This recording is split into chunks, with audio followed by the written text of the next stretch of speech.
Film বিরতির পর নেতাজিকে নিয়ে রাহুল গান্ধীর টুইটে বিতর্ক।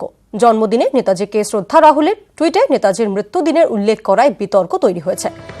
নেতাজির মৃত্যুদিন 18ই অগস্ট 1945। নেতাজির জন্মদিনে টুইট রাহুল গান্ধীর এবং তার এই টুইটকে কেন্দ্র করে কিন্তু বিতর্ক তৈরি হয়েছে। নেতাজি গবেষক পুরবীর রায় আমাদের সঙ্গে টেলিফোন লাইনে রয়েছেন। আপনাকে স্বাগত জানাই নিউজ 18 বাংলায়। যে ধরনের টুইট করেছেন রাহুল গান্ধী, নেতাজির মৃত্যুদিন 18ই অগস্ট 1945, কি বলবেন?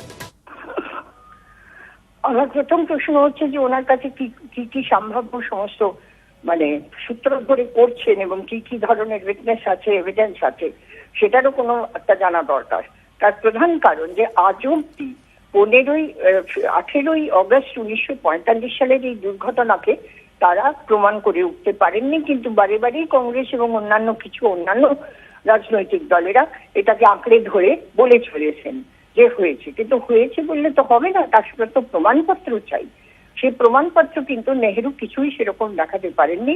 1956 সালে তিনি দাঁড়িয়ে পার্লামেন্টে এটা হেঁকে উঠলেন যে হ্যাঁ, আমার কাছে এক ডাক্তারের রিপোর্ট আছে, সেই রিপোর্টে দেখা গেল যে সেখানেতে সুভাষচন্দ্র বোস ওই দিন মারা যাননি, মারা গিয়েছিলেন ওচিরো আকুরা বলে এক জাপানিজ আর্মি অফিসার। তারপরে দেখুন কোথাও কোনো প্রমাণপত্র নেই এবং তিনি বললেন আয়ার সুভাষচন্দ্র বোসের যে মিনিস্ট্রিতে ছিলেন, তিনি ওকে নাকি কিছু কাগজপত্র ছবি এনে দেন। সেটা তিনি পার্লামেন্টে দাঁড়িয়ে এত বড় মিথ্যা কথা বলেছিলেন যে আজ অব্দি সেই ছবি আর সেই কাগজ মানুষের চোখে কোথাও পড়েনি। এবং তার প্রপুত্র, আমি সরি টু সে, যে তার না আছে কোনো জ্ঞান ভারতবর্ষ সম্পর্কে, না আছে তার কোনো ইতিহাস জ্ঞান। তিনি ভাবছেন যে ভারতবর্ষের মানুষকে নাচিয়ে বেড়াবেন, যে এত বড় একজন নায়ক, তিনি দেশের স্বার্থে তার সবকিছু দিয়ে আজকে তার স্বাধীনতা দিয়েছেন।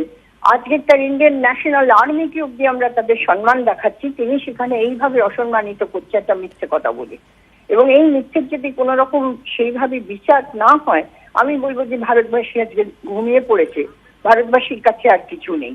তার কারণ প্রথম কমিটি নাকচ হয়েছিল, সরকার মেনে নিল, জনসাধারণ মানেননি।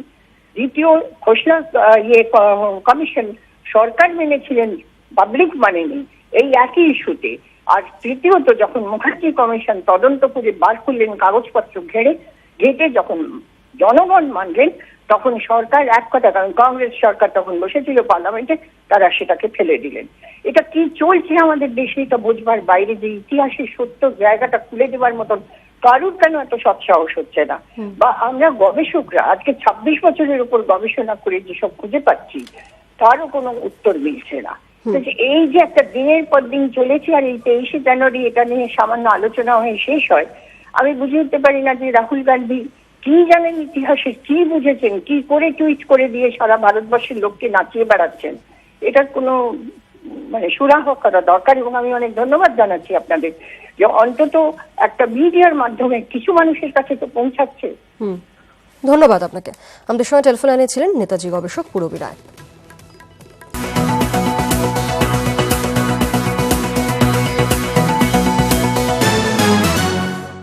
এরপর